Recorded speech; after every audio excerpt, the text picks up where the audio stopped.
綠色建築對我哋嘅生活咁重要呢？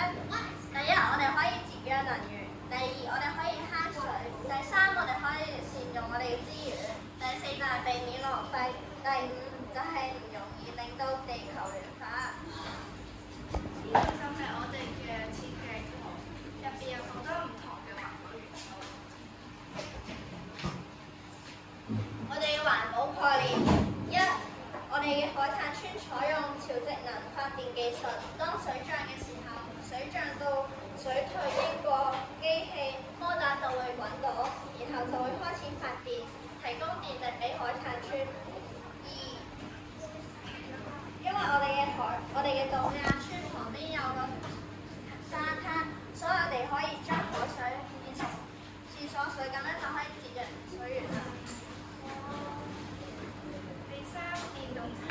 可以令到遊客識行得更快，同埋電動車用嘅能量比較少。第四，太陽能板可以將熱能源循環再用，同埋可以令到度假村變得更加光亮。第五咧，我哋咧就有養蠔，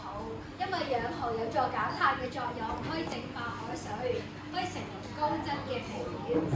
第六，風力發電機可以將風力變成電力，咁就可以有電，咁就可以唔使咁嘥電。最後咧就係我哋嘅海灘村都有唔同嘅遊客設施㗎。我哋例如一啲沙灘椅同埋打卡嘅景點，即係呢個模型所在，呢個模型有嘅呢個貝殼，咁就可以俾啲遊客坐喺呢度打卡。最後咧就係結論啦，我哋嘅綠化海灘村嘅設計咧，全部都係圍住環保嘅概念，令我哋嘅城市更加綠化。